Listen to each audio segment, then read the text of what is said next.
Vous écoutez Radio Taïwan International et c'est l'heure des musées.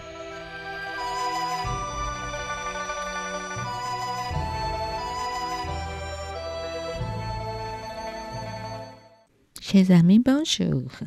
Vous écoutez l'heure des musées, une émission dédiée à la culture et particulièrement à l'art chinois. Vous vous souvenez peut-être du meilleur moment que nous avons passé la semaine dernière en compagnie de nos charmantes dames occidentales. Aujourd'hui, nous entamons une exploration des animaux les plus souvent associés aux dames chinoises et occidentales dans l'art chinois. Cette série se divise en 3 parties. Les animaux de compagnie, les animaux attributs et les animaux de travail. Commençons par les animaux de compagnie. Tout d'abord, le chien. De nos jours, le chien est un animal de compagnie présent dans de nombreux foyers. Cependant, dans la Chine ancienne, la plupart des gens élevaient des chiens pour la chasse ou garder les maisons. Alors, depuis quand les gens ont-ils commencé à élever des chiens spécifiquement pour la compagnie et le divertissement? Le plus ancien petit chien de compagnie mentionné dans les archives chinoises est le Wo-er, également appelé chien de Fuling. Datant de la dynastie Tang, selon les archives, ces petits chiens mesuraient à peine 6 pouces de haut, un peu plus d'1 pied de long, très intelligents et vifs. D'après leur nom, on peut supposer qu'ils étaient originaires de Fuling, c'est-à-dire l'Empire byzantin, et qu'ils ont été d'abord introduits dans la région de l'Ouest, Xinjiang actuelle, avant d'être élevés et répandus dans les divers États de cette région, puis offerts en tribu à la Chine centrale. D'après des recherches, l'actuel Pékinois descendrait de ces chiens de Fuling après plusieurs évolutions.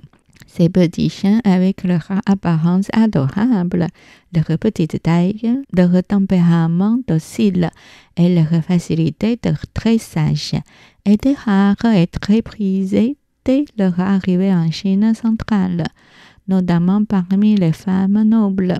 L'histoire la plus célèbre à ce sujet est celle de la confusion du jeu de Go par le chien de Kang, consigné dans le Kaiyuan Tianbao Yishi. Les exploits de l'ère Kaiyuan et Tianbao de la dynastie Tang, un été, l'empereur Xuanzong jouait au Go avec un prince, tandis que la concubine Yang Guifei les regardait. Voyant que l'empereur allait perdre, elle lâcha un chien de Kang, un pékinois, sur le plateau. Le chien espiègle sauta sur le plateau et mélangea les pièces, empêchant ainsi la défaite de l'empereur, qui en fut ravi. Les peintures des dames de la cour de la dynastie Tang et 5 dynasties représentent souvent la vie des femmes de la haute société. Zhang Xuan et Zhou Fang en particulier excellaient dans la représentation des femmes opulentes des palais. Dans ces peintures de femmes nobles de la dynastie Tang, les chiens de compagnie apparaissent souvent comme des personnages secondaires, ajoutant une touche de vie et de raffinement à l'ensemble. Voici 2 excellents exemples. Merci de vous référer aux images 1 et 2 pour admirer le premier. Un concert au palais. Cette peinture représente 10 femmes de la cour intérieure assises autour d'une longue table rectangulaire, appréciant 20 étés. Les 4 femmes situées en haut de l'image jouent des instruments de musique pour créer l'ambiance de cette fête.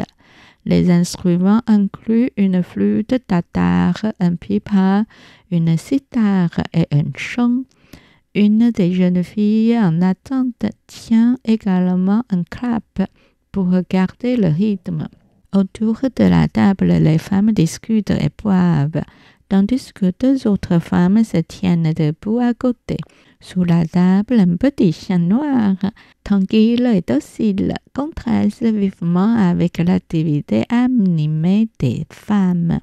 Il est intéressant de noter que, bien que Zhou Fang ait souvent représenté des chiens avec des traits exagérés, rappelant les lions traditionnels, le petit chien dans cette peinture est très réaliste, avec un museau, des yeux et une bouche bien définie, ressemblant fortement à un carlin moderne, voir le détail illustré dans l'image en deux.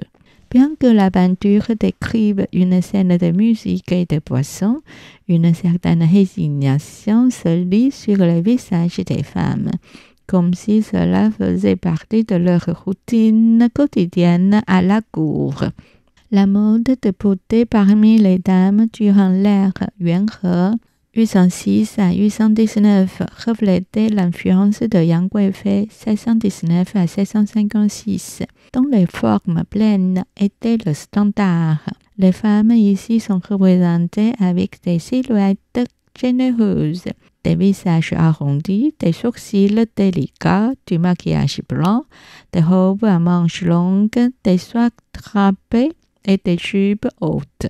4 femmes ainsi que celles jouant du pipa ont les cheveux attachés de manière inhabituelle à un nœud de cheval tombant. Une des femmes porte également une couronne florale signifiant un statut plus élevé. Les dames de cour et les servantes ont toutes les cheveux arrangés avec des peignes et des épingles, décrits dans la poésie de Wen Tingyu comme des montagnes et des nuages ornés. Cette peinture est plutôt courte pour un rouleau suspendu et aurait pu être à l'origine montée comme une partie d'un petit écran, avant d'être remaniée dans le format que nous voyons aujourd'hui. Il n'y a ni sceau ni signature de l'artiste, mais elle semble provenir d'un artiste influencé par le style de Zhang Xuan, première moitié du 8e siècle, et de Zhou Fang vers 730 à 800.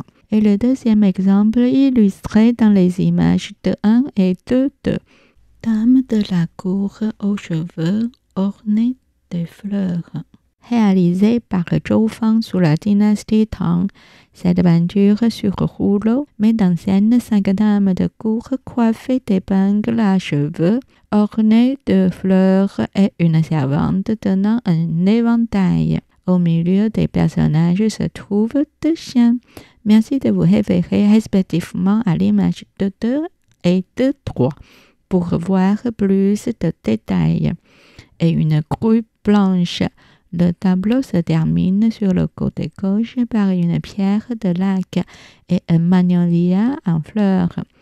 Chaque épingle à cheveux piqués au centre du chignon de ces dames porte une branche de fleurs différentes telles que la pivoine arbustive ou herbacée, le lotus et l'hortensia. Il y a encore des débats quant à la période à laquelle cette peinture a été créée. Ce qui est indéniable, c'est que cette œuvre mérite d'être considérée comme un classique de la peinture de figures chinoise. Elle illustre la vie de 5 femmes nobles admirant les fleurs dans la cour impériale au moment où le printemps cède la place à l'été, comme en témoignent leurs vêtements légers en gaze et l'éclosion des magnolias. La peinture traditionnelle chinoise de figures utilise un mode d'expression conventionnel où les figures importantes sont représentées en plus grand, que ce soit celles au premier plan ou celles en arrière-plan. Ces 2 techniques sont employées dans cette œuvre. Par exemple, l'assistante tenant un éventail représenté en plus petite taille malgré sa position au premier plan, tandis que la dame en rouge, les mains croisées sur le poignet, est plus grande, ce qui renforce son statut noble à travers ses vêtements et ses accessoires élaborés. Il est intéressant de noter que ces femmes arborent un maquillage presque identique, avec un visage poudré et des sourcils arqués comme des vers à soie endormis.